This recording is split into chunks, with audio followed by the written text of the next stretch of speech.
Some guys have anger issues. This guy gives wrath a whole new meaning.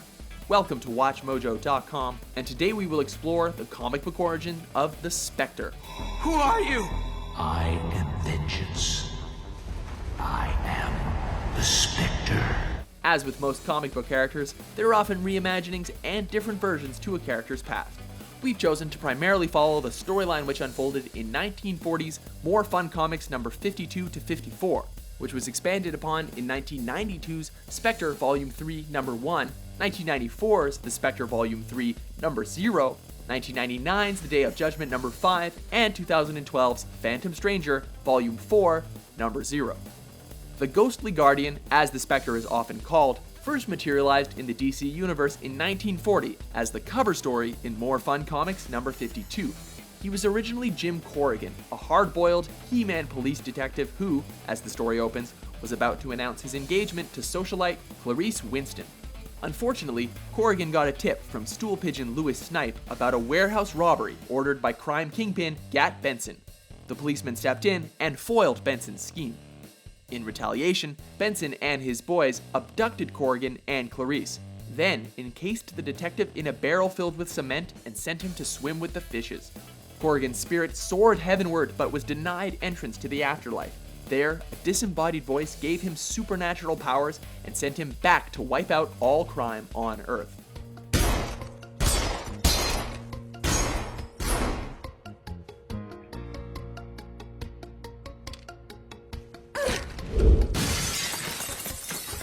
You can't kill a dead man.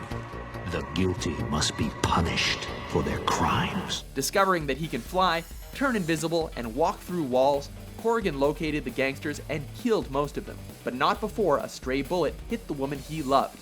Miraculously, Corrigan found he could heal her wounds instantly, but he also realized that he was no longer a creature of this earth and must break off his ties with Clarice. He vowed to root out all evil in the guise of the Spectre and created an appropriate costume for this purpose. Later, the mysterious voice offered Corrigan one last choice. He can be granted eternal peace, or he must commit to forever walking the world as a spirit of dire vengeance.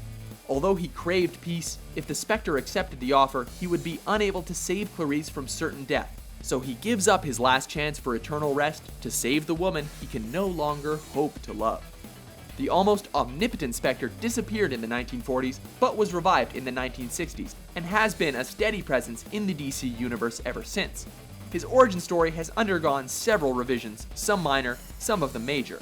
For example, in the 1990s, the Spectre's origin was retooled, and it was discovered that Corrigan's death was set in motion by Louis Snipe, the stool pigeon who told the detective about Benson's warehouse robbery.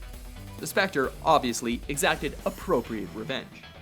A few years later, a more significant revision occurred. Confronting his demonic archenemy Beltane, the Spectre discovered that he had been in existence for many years before Corrigan's death. The Wrath of God had been incarnated as the Spectre in many different forms going back thousands of years. That later paved the way for Hal Jordan, the former Green Lantern, to assume the mantle of the Spectre for a few years. More recently, the reboot of The Phantom Stranger changed things a bit more.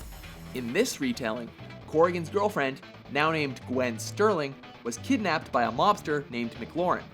Corrigan wanted to hunt him down, but was intercepted by the Phantom Stranger, who had been instructed by a mysterious voice to lead Corrigan to a certain location. This turns out to be a warehouse where McLaurin and his men lie in wait, trapping and gunning down Corrigan, and releasing the wrath of the Spectre, who is not too happy with the Phantom Stranger.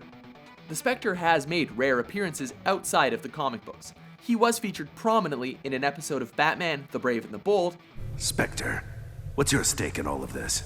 and starred in an animated short called DC Showcase, The Spectre, that was included on a DVD release. This is impossible!